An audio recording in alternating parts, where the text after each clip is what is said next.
ఈరోజు జ్యేష్ఠ శనివారం, పైగా ద్వాదశ తిథితో కలిసి వచ్చింది. ద్వాదశ తిథి అంటే విష్ణుమూర్తికి ఎంతో ప్రీతికరం, పైగా శనివారం అంటే కూడా ఆయనకు ఎంతో ఇష్టం. మరి ఇంతటి విశేషమైన రోజు ఈ కథను వింటే చాలు, ఆ స్వామి యొక్క సంపూర్ణ అనుగ్రహం మీకు లభిస్తుంది. మరి ఆ కథ ఏంటో ఇప్పుడు ఈ వీడియోలో తెలుసుకుందాం. పూర్వకాలంలో నగరి అనే గ్రామంలో ధనగుప్తుడు అనే వ్యాపారుడు ఉండేవాడు. అతను మహాలోభి. ఎంత ఐశ్వర్యాలు సంపాదించినా అతని లోభితనానికి అంతు లేకుండా ఉంది. ఈ ఐశ్వర్యమంతా తన గొప్పే అనుకుని విర్రవీగేవాడు. ఎంతటి వారైనా ఈ అహంకారమే కదా అదో పాతాళానికి తోసేసేది. ధనగుప్తుడి భార్య కాంతిమతి మాత్రం ఎంతో భక్తి శ్రద్ధలు కలిగి ఉండేది. వారికి 3 పుత్రికలు. చివరి పుత్రికైన కుమారికి దైవభక్తి ఎక్కువగా ఉండేది. ఎల్లప్పుడూ ఆ శ్రీనివాసున్నే తలుస్తూ ఉండేది. తండ్రికి తెలియకుండా వీరున్నప్పుడల్లా శ్రీ వెంకటేశ్వర స్వామివారి ఆలయానికి వెళ్ళి స్వామిని దర్శించుకుని వస్తూ ఉండేది. ఇంటికి తీసుకువచ్చిన ప్రసాదాన్ని అందరూ స్వీకరించినా తండ్రి మాత్రం ఎప్పుడూ తీసుకునేవాడు కాదు. భర్త యొక్క ఈ ప్రవర్తనకి కాంతిమతి చాలా బాధపడేది.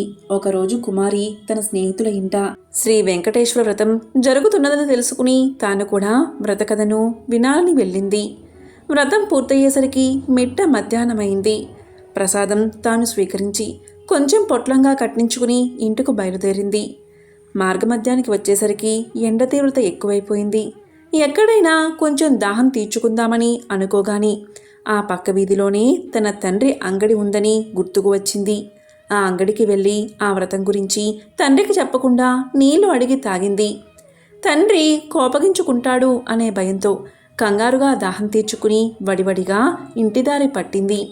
ఈ హడావిడిలో కుమారి ప్రసాదం పొట్లం దుకాణంలోనే మర్చిపోయి వదిలేసింది. ఇంతలో ఆ బజారులో ఒక్కసారిగా అలజడి మొదలైంది. ప్రజలందరూ హాహాకారాలు పెడుతూ పరిగెడుతున్నారు. పెద్ద అగ్ని ప్రమాదం సంభవించి ఆ వీధిలోని అంగళ్ళు అగ్నిదేవుడి ప్రతాపానికి ఆహుతి కాసాగాయి. అసలే మిట్ట మధ్యాహ్నం, దానికి తోడు తీవ్రమైన వడగాలి. ధనగుప్తుడి శరీరం భయంతో కంపించింది. ఇంకొద్ది క్షణాల్లో తన కళ్ళెదుటే తన అంగడి కూడా బూడిద కావాల్సిందే. ఈ ఆలోచనతో చేతులు వణికిపోతున్నాయి. అంగడి నుంచి అందరూ బయటకు పరుగులు తీశారు. కానీ తాను ఉండిపోయాడు. విడిచిపోబుద్ధి కావట్లేదు. ఉంటే తాను మసైపోగలడు. ఈ కంగారులో చేతికి ఏదో పొట్లం తగిలింది. ఏ ఆలోచన లేకుండా తీసి నోట్లో వేసేసుకున్నాడు. తీయగా అనిపించింది. అంతేకాదు మనసు కొంచెం స్థిమితపడ్డట్లు కూడా అనిపించింది. అప్పుడే ఒక అద్భుత సంఘటన జరిగింది. మంటలన్నీ ధనగుప్తుడి ముందు దుకాణం వద్దే ఆగిపోయాయి.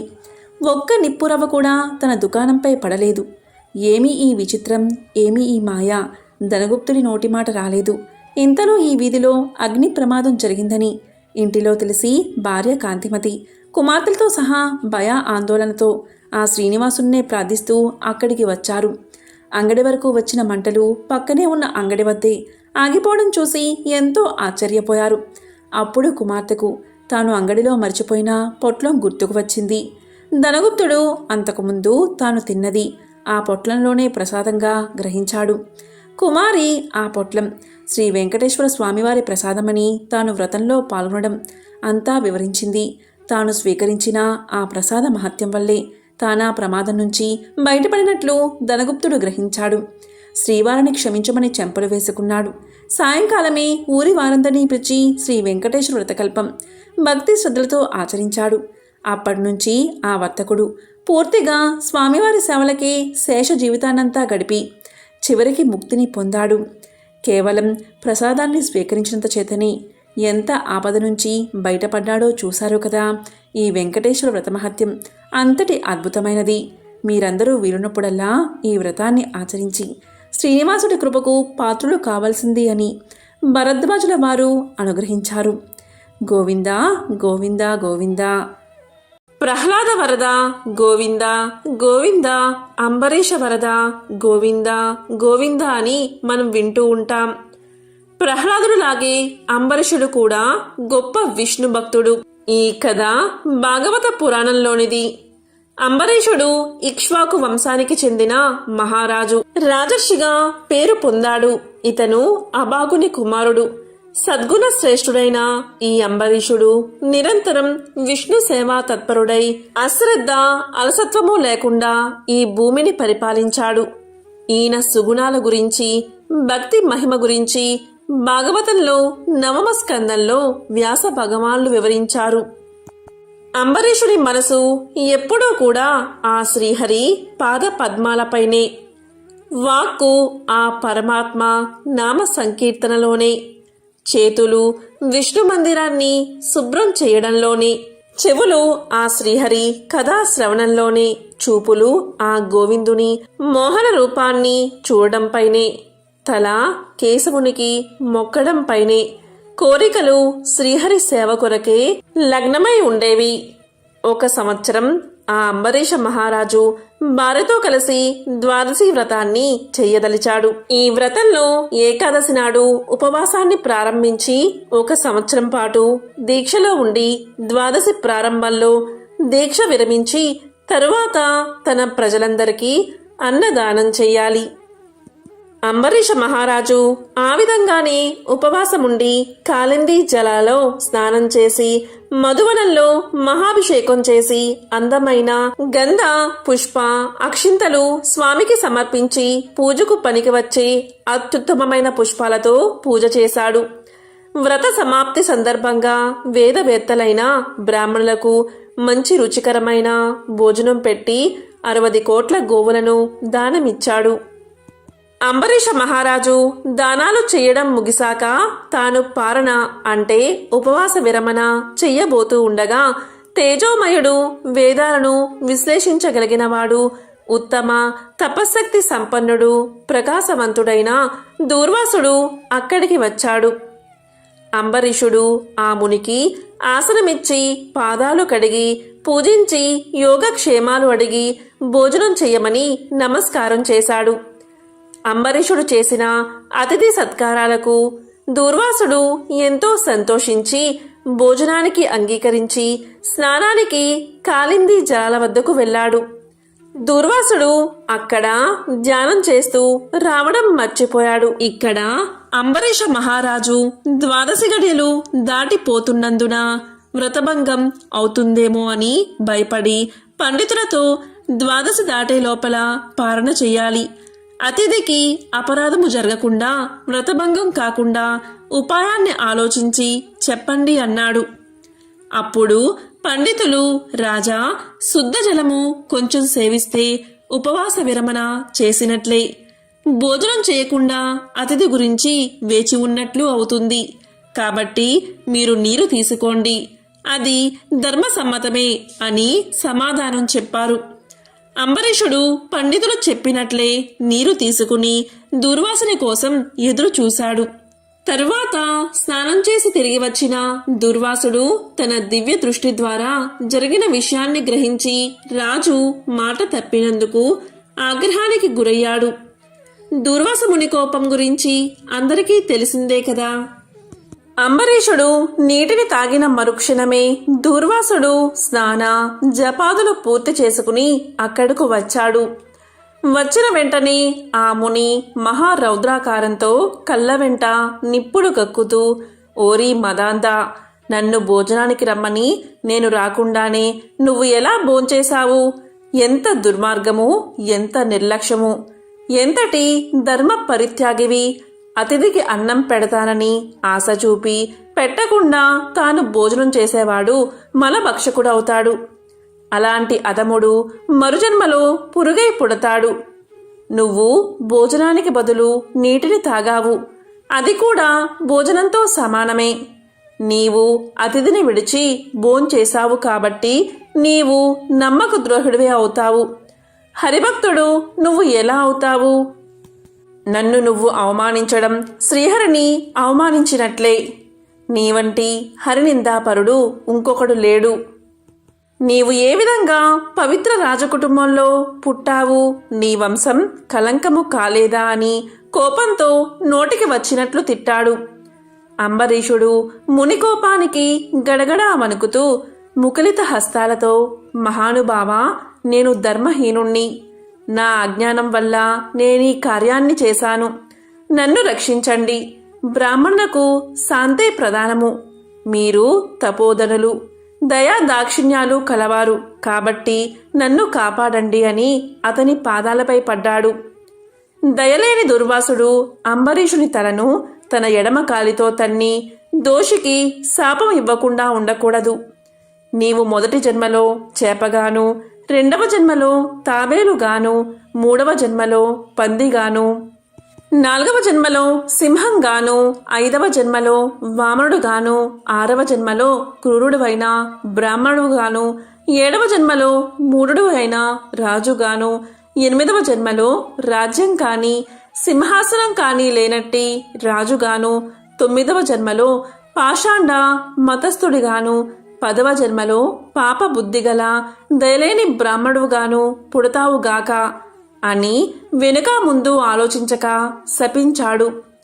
ఇంకా కోపం తగ్గకపోవడం వల్ల మళ్లీ శపించడానికి సిద్ధమవుతూ ఉండగా శ్రీ మహావిష్ణువు బ్రాహ్మణ శాపం వృధా కాకూడదని తన భక్తునికి ఏ అపాయము కలగకుండా ఉండడానికి అంబరీషుని హృదయంలో ప్రవేశించి, మునివర్య, అలాగే మీ శాపాన్ని అనుభవిస్తాను అని ప్రాధేయపడ్డాడు. కాని దూర్వాసుడు ఇంకా కోపం పెంచుకుని శపించబోతూ ఉండగా శ్రీమన్నారాయణుడు తన సుదర్శన చక్రాన్ని అడ్డు పెట్టాడు. ఆ సుదర్శన చక్రం కోటి సూర్యప్రభలతో అగ్నిజ్వాలలు కక్కుతూ దూర్వాసునిపై పడబోయింది. దానితో దూర్వాసుడు ఆ చక్రం తన్ను చంపేస్తుందని తలచి ప్రాణంపై ఆశ కలిగి అక్కడి నుండి బతుకు జీవుడా అని పరుగు పెట్టడం మొదలుపెట్టాడు. మహా తేజస్సుతో చక్రాయుధం దూర్వాసుణ్ణి తరుముతూ ఉంది. దూర్వాసుడు తన్ను కాపాడమని భూలోకంలో ఉన్న మహామునులను, దేవలోకానికి వెళ్లి అక్కడ దేవేంద్రుణ్ణి, బ్రహ్మలోకానికి వెళ్లి బ్రహ్మదేవుణ్ణి, కైలాసానికి వెళ్లి పరమేశ్వరుణ్ణి ఎంత ప్రార్థించినా వారు సైతం చక్రాయుధం బారి నుండి దూర్వాసుణ్ణి కాపాడలేకపోయారు. ఈ విధంగా దుర్వాస మహర్షి భూలోకం, భువర్లోకము, పాతాళలోకము, సత్యలోకాలకు తిరిగి తిరిగి అన్ని లోకాల్లోనూ తన్ను రక్షించేవారు లేకపోవడం వల్ల వైకుంఠంలో ఉన్న మహావిష్ణువు దగ్గరకు వెళ్ళి, వాసుదేవ, జగన్నాథ, శరణాగత రక్షణ బిరుదాంకిత, రక్షించుము రక్షించుము, నీ భక్తుడైన అంబరీషుడుకు కీడు చెయ్యాలి అనుకున్నా నేను బ్రాహ్మణుణ్ణి కాను, ముక్కోపినై మహా అపరాధం చేశాను. నీవు బ్రాహ్మణ ప్రియుడవు. బ్రాహ్మణుడైన భృగు మహర్షి నీ హృదయంపై తన్నినా నువ్వు సహించావు.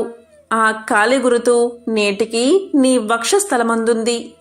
ప్రశాంత మనసుతో అతన్ని రక్షించినట్లే కోపంతో నీ భక్తుడికి శాపమిచ్చినా నన్ను కూడా రక్షించు.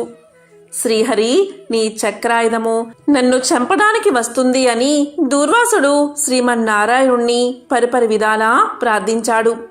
ఆ విధంగా దూర్వాసుడు అహంకారాన్ని వదిలి తన్ని ప్రార్థించడం చూసి శ్రీహరి చిరునవ్వు నవ్వి, దూర్వాస, నీ మాటలు యథార్థాలు.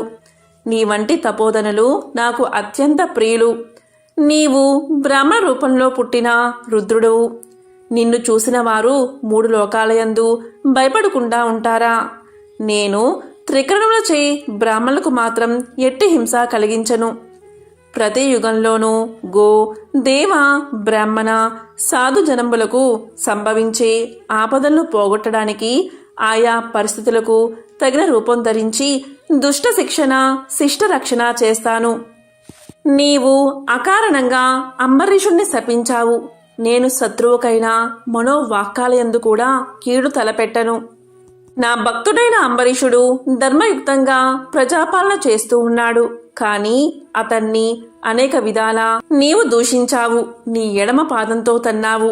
అతని ఇంటికి నీవు అతిథివై వచ్చి కూడా వేలకు రాని ఎడల 12 గడియలు దాటకుండా భోంచెయ్యమని అంబరీషునకు చెప్పలేకపోయావు. అతను వ్రతభంగానికి భయపడి నీ రాకకై చూసి చూసి నీటిని మాత్రమే తాగాడు. అంతకంటే అతను అపరాధం ఏం చేశాడు? చాతుర్వర్ణాల వారికి భోజన నిషిద్ధ సమయాల్లో కూడా నీటిని తాగి దాహశాంతిని తీర్చుకోవచ్చు. జలపానం చేసినంత మాత్రానే నా భక్తుడైన అంబరీషుణ్ణి నువ్వు దూషించి శపించావు. అతను వ్రతభంగానికి భయపడి జలపానం చేశాడు కాని నిన్ను అవమానించడానికి చెయ్యలేదే. నీవు కోపగించుకున్నా, మండిపడుతున్నా అతను బతిమాలి నిన్ను శాంతింప చెయ్యాలని చూశాడు. ఎంత బతిమాలినా నీవు శాంతించలేకపోవడం వల్ల నన్ను శరణు వేడుకున్నాడు. నేనప్పుడు రాజు హృదయంలో ప్రవేశించాను. నీ శాపఫలము 10 జన్మల్లో అనుభవిస్తానని పలికిన వాడిని నేనే. అతను నీ వల్ల భయంతో నన్ను శరణు వేడుకున్నాడు. కాని అతని దేహం అతను తెలుసుకునే స్థితిలో లేడు. నీ శాపాన్ని అతను వినలేదు. అంబరీషుడు నా భక్త కోటిలో శ్రేష్ఠుడు, నిరపరాధి, దయాశాలి, ధర్మ తత్పరుడు. అటువంటి వాడిని అకారణంగా దూషించావు. అతన్ని నిష్కారణంగా శపించావు. ఆ శాపాన్ని లోకోపకారానికై నేనే అనుభవిస్తాను. అది ఎలా అంటే, నీ శాపంలోనిది మొదటి జన్మ మత్స్య జన్మ.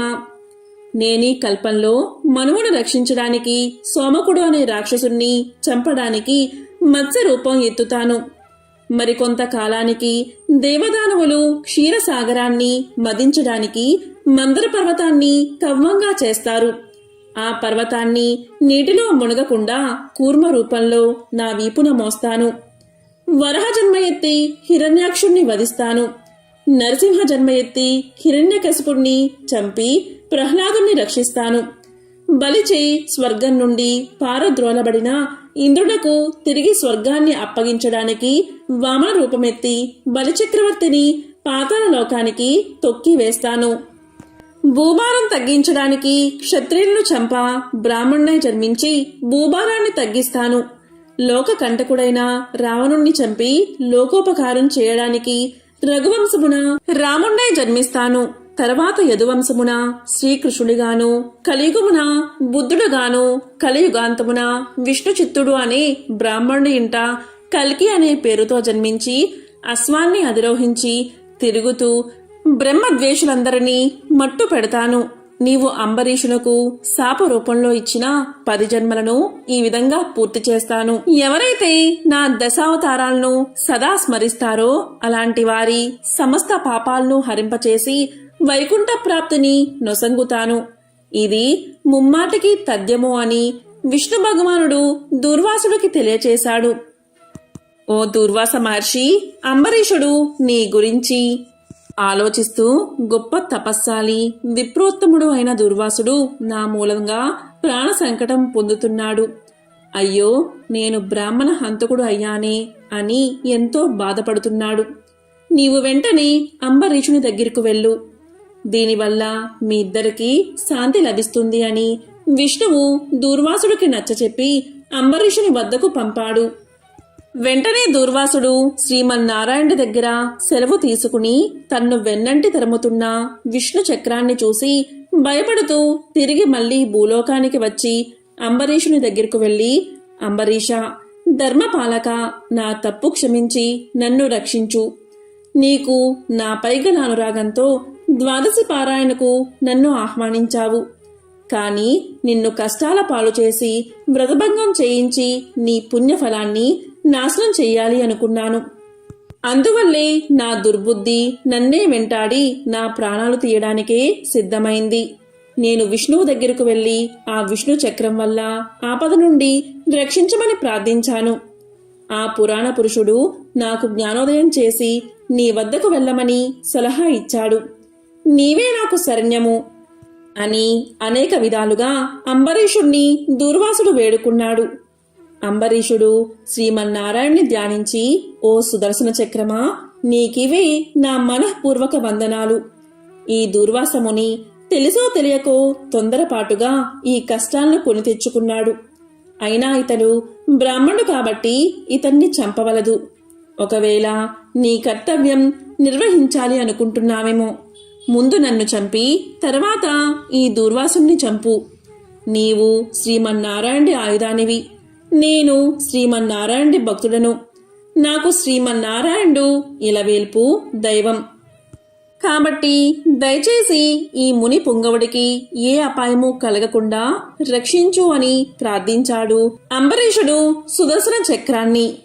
అప్పుడు సుదర్శన చక్రం ఇలా పలికింది, ఓ భక్తాగ్రేశ్వర అంబరీష, నీ భక్తిని పరీక్షించడానికే ఇలా చేశానే కాని వేరేలా కాదు. అత్యంత దుర్మార్గులు మహాపరాక్రమవంతులైన మధుకైటబులను దేవతలందరూ ఏకమై కూడా చంపజాలని మూర్ఖులను నేను దునుమాడ్డం నీకు తెలుసు కదా. ఈ లోకంలో దుష్ట శిక్షణ శిష్ట రక్షణకై శ్రీహరి నన్ను ఉపయోగించి ముల్లోకాలలోనూ ధర్మాన్ని స్థాపిస్తూ ఉంటాడు. ఇది అందరికీ తెలిసిన విషయమే. ముక్కోపి అయిన దుర్వాసుడు నీపై పగబూని నీ వ్రతాన్ని నాశనం చేసి నీకు ఇక్కట్లు తేవాలని కన్ను ఎర్రచేసి నీ మీద చూపిన రౌద్రాన్ని నేను చూశాను. నిరపరాధివగు నిన్ను రక్షించి ఈ ముని గర్వాన్ని అణచాలనే నేను తరుముతున్నాను. ఇతను కూడా సామాన్యుడు కాదు. రుద్రాంశ సంభూతుడు, బ్రహ్మ తేజస్సు కలవాడు, మహా తపస్సాలి. కాబట్టి ఇంతవరకు జరిగిందంతా మర్చిపోయి శరణార్థి వచ్చిన ఆ దుర్వాసుని గౌరవించి నీ ధర్మాన్ని నువ్వు నిర్వర్తించు అని చక్రాయుధం పలికింది. తనకు భక్తితో ప్రణమిల్లిన అంబరీషుణ్ణి లేవదీసి, అంబరీషా, నీ భక్తికి నేను ఎంతో మెచ్చాను. నిన్ను దుర్వాసుణ్ణి రక్షిస్తున్నాను. నీ ద్వాదశి వ్రత ప్రభావం చాలా గొప్పది అని చెప్పి అంబరీషుణ్ణి ఆశీర్వదించి చక్రం అదృశ్యమైపోయింది. ఆ తర్వాత అంబరీషుడు దూర్వాసుని పాదాలపై పడి దండ ప్రణామాలు చేసి పాదాలు కడిగి ఆ కడిగిన నీళ్లను తన శిరస్సుపై చల్లుకుని, ఓ మునిశ్రేష్ఠ, నా వల్ల మీకు సంభవించిన కష్టానికి నన్ను మన్నించండి. నా ఆతిథ్యాన్ని స్వీకరించి నన్ను నా వంశాన్ని పావనం చెయ్యండి అని వేడుకున్నాడు. అప్పుడు దుర్వాసుడు అంబరీషుణ్ణి లేవదీసి, రాజా, ఎవరు ఎదుటివారి బాధను నివారణ చేసి ప్రాణాలు కాపాడతారో, ఎవరు శత్రువులకైనా శక్తి కొలది ఉపకారం చేస్తారో అలాంటి వారు తండ్రితో సమానమని ధర్మశాస్త్రాలు తెలియజేస్తున్నాయి. నీవు నాకు ఇష్టమైన వాడివు, తండ్రితో సమానమైన వాడవు. పవిత్ర ఏకాదశి వ్రత నిష్ఠుడవగు నీకు మనస్తాపాన్ని కలుగజేసినందుకు నేను తగిన ప్రాయశ్చిత్తాన్ని అనుభవించాను. నీతో భోజనం చేయడం నాకు కలిగిన భాగ్యం అని దుర్వాస మహాముని పలికి అంబరీషుని కోరిక మేరకు పంచభక్ష పరమాన్నాలతో సంతృప్తిగా విందు ఆరగించి అతని భక్తిని పొగిడి అంబరీషుణ్ణి దీవించి సెలవు తీసుకుని తన ఆశ్రమానికి వెళ్ళిపోయాడు. దీనితో అంబరీషుని ద్వాదశి వ్రతం సంపూర్ణమైంది. హరిని కొలిచేవారికి వైకుంఠము తప్ప మిగిలిన పదములన్నీ నరక తుల్యములు. కాబట్టి అంబరీషుడు రాజ్యభారాన్ని పుత్రులకు అప్పగించి కామ విజయుడై హరిభక్తుడై అడవులకు వెళ్ళిపోయాడు. ఎంతో విశేషమైన అంబరీషుని చరిత్ర ద్వాదశి రోజు విన్నవారికి, చదివిన వారికి ధైర్యం సంపదలు కలిగి పుణ్యులు అవుతారు కాక అని సుఖ మహర్షి పరీక్షిత్ మహారాజుకు తెలియచేశాడు. ఒకసారి నారదుడు విష్ణుమూర్తి మాట్లాడుకుంటూ ఉన్నారు. ఆ సమయంలో విష్ణుమూర్తికి అత్యంత ప్రీతిపాత్రుడైన భక్తుడెవరు అనే ప్రశ్న తలెత్తింది. గుమలాపురం గ్రామంలో నివసించే రైతు రంగప్ప నా భక్తుల్లో అగ్రగణ్యుడు అన్నాడు విష్ణుమూర్తి. నారదుడు అనుమానంగా చూశాడు. రంగప్ప పేరే అతను విని ఉండలేదు మరి. అందుకని అతను వెంటనే బయలుదేరి గుమలాపురం వెళ్లి రంగప్పను గమనించడం మొదలుపెట్టాడు. రంగప్ప భార్య రాధమ్మ పిల్లల్ని పెంచడంతో పాటు ఇంటి బాధ్యతల్ని, వాళ్లకున్న 10 పశువుల బాధ్యతల్ని చక్కగానే నిర్వర్తిస్తుంది. రంగప్ప ఉదయం అనగా పొలానికి వెళ్లి సాయంత్రం చీకటి పడే వేళకు తిరిగి వస్తున్నాడు. పొలం పనులు లేని రోజున అతనికి ఇంట్లోనే ఉండి చెయ్యవలసిన పనులు, ఊళ్ళో చెయ్యాల్సిన పనులు ఉంటున్నాయి. వీటన్నిటి మధ్య అతను దేవుణ్ణి రోజు ఒక 20 నిమిషాల పాటు తలుచుకుంటున్నాడు. రోజు స్నానం చేసిన తర్వాత ఇంట్లోని దేవుడి గూడు ముందు నిలబడి రాముడి పటానికి, కృష్ణుడి పటానికి పూజ చేస్తున్నాడు. ఇదంతా గమనించిన నారదుడికి రంగప్పలో ప్రత్యేకత ఏముందో అర్థం కాలేదు. అతను చేసే సాధారణ పూజలో ఏం గొప్పతనముంది? దానికి అంత మెచ్చుకోలు దేనికి? రంగప్పలో ప్రత్యేకత ఏమీ లేదు. నారదుడు వెనక్కుపోయి విష్ణువుకు ఇదే చెప్పాడు. అలా కాదు, రంగప్ప రోజంతా పనిలో మునిగి ఉంటాడు. పైపెచ్చు జీవననావను బాధ్యతతో నడుపుతూ సంసారపు ఆటుపోట్లన్నిటినీ ఎలాగూ అతను భరిస్తున్నాడు. అయినా కూడా అతను తన పూజను ఏనాడూ మరవడు. పరిపూర్ణమైన భక్తితో, ఏకాగ్ర చిత్తంతో ప్రతిరోజు పూజ చేస్తాడు. అది కొంచెం సేపు అయితే మాత్రమేమిటి, అతని కంటే తక్కువ పని ఉండే జనాలు కూడా అతనిచ్చేపాటి సమయాన్ని ఇవ్వరు ఆత్మశుద్ధికి అన్నాడు విష్ణుమూర్తి. అయినా నారదుడికి ఆ సమాధానం తృప్తినివ్వలేదు. అప్పుడు విష్ణువు స్వయంగా అనుభవిస్తే తప్ప ఇలాంటివన్నీ సరిగ్గా అర్థం కావు. ఏదో ఒకనాడు నీకా అనుభూతి తప్పక కలుగుతుంది అన్నాడు నవ్వుతూ. తర్వాత నారదుడు భూసంచారానికి బయలుదేరాడు. అక్కడ ఆయనకు ఒక అందమైన యువతి కనబడింది. నారదుడు ఆమెను పెండ్లాడి అక్కడే ఉండిపోయాడు. ఆ పైన నారదుడి మామగారు అతనికి కొంత నేలనిచ్చారు. ఆ నేలను సాగు చేస్తూ నారదుడు మంచి రైతయ్యాడు. మెల్లగా అతను వ్యవసాయంలో కష్ట సుఖాలు తెలుసుకున్నాడు. ఆలోగా అతని భార్య 2 కొడుకులకు జన్మనిచ్చింది. ఇక నారదుడి పనిభారం మరింత ఎక్కువైంది. ఈ క్రమంలో అతనికున్న బాధ్యతలు రెట్టింపయ్యాయి. వీటికి తోడుగా ఆరోగ్య సమస్యలు, ఆర్థిక సమస్యలు చుట్టుముట్టాయి. కాలం ఎటుపోతున్నదో తెలియలేదు. ఒక రోజున నారదుడు, అతని భార్య, వాళ్ళ 2 కొడుకులు అందరూ వేరే ఊరు నుండి వెనక్కి తిరిగి వస్తున్నారు. దారిలో అకస్మాత్తుగా విపరీతమైన వాన మొదలయ్యింది. ఒళ్ళు తడిసి ఊరు చివరనున్న వాగుడు చేరుకునేసరికి మామూలుగా నీళ్లంటూ ఉండని ఆ వాగు ఇప్పుడు మహా ఉధృతంగా ప్రవహిస్తుంది. వాళ్ళ నలుగురు వాగు ఒడ్డున కొంతసేపు వేచి చూశారు. కాని ప్రవాహం తగ్గేటట్లు లేదు. ఇంట్లో పరిస్థితి ఎలా ఉన్నదో ఏమో. కొన్ని గంటలు అలాగే వేచి చూసిన మీదట నారదుడు ఇక ఆగలేకపోయాడు. 2 కొడుకుల్ని భుజాలకెత్తుకున్నాడు. భార్యను తన వెనకాలే నడవమన్నాడు. జాగ్రత్తగా వాగులోకి దిగి నడవడం మొదలుపెట్టాడు. ఇంకా వాగు నడుమకు చేరుకున్నాడో లేదో కాళ్లకు ఏదో చుట్టుకున్నట్లై బోర్లా పడిపోయాడు. పిల్లలిద్దరూ క్షణకాలంలో కనుమరుగయ్యారు. నీళ్లలో పడి కొట్టుకుపోయారు. అదే సమయంలో పట్టు తప్పిన సుధ జారి నీళ్లలో పడింది. నారదుడు అరుస్తూ చేయి అందించేలోగా ఆమె కూడా ప్రవాహంలో కొట్టుకుపోయింది. నారదుడొక్కడే అతి కష్టం మీద ఒడ్డు చేరుకోగలిగాడు. దుఃఖంతో నిస్పృహతో అతని గుండెలు అవసిపోయాయి. అయ్యో భగవంతుడా, ఏమిటి విపరీతం అని బిగ్గరగా ఏడ్చాడు. ఆ క్షణంలో విష్ణు ప్రత్యక్షమై నారదుణ్ణి తట్టి లేపాడు. మాయకులోనై తాను సంసార సాగరంలో ఎలా ఈదులాడింది గుర్తుకు వచ్చి ఒక్కసారిగా సిగ్గుపడ్డాడు నారదుడు. ఆ వలయంలో చిక్కుకుని తను ఒక్కసారి కూడా భగవంతుణ్ణి స్మరించలేదని కూడా గుర్తుకు వచ్చింది నారదుడికి. రంగప్ప నిజంగానే గొప్ప భక్తుడు అని అట్లా అనుభవపూర్వకంగా గ్రహించిన నారదుడు సంశయరహితుడై విష్ణుమూర్తి ముందు సాగిలపడ్డాడు. ఎంతో పవిత్రమైన ఈ కథలను విన్నవారికి, చదివిన వారికి లక్ష్మీనారాయణల, శివపార్వతుల ఆశీస్సులు కలిగి సకల శుభాలు కలుగుతాయి. ఓం నమో నారాయణాయ. ఓం నమః శివాయ. ఓం శ్రీ మాత్రే నమః.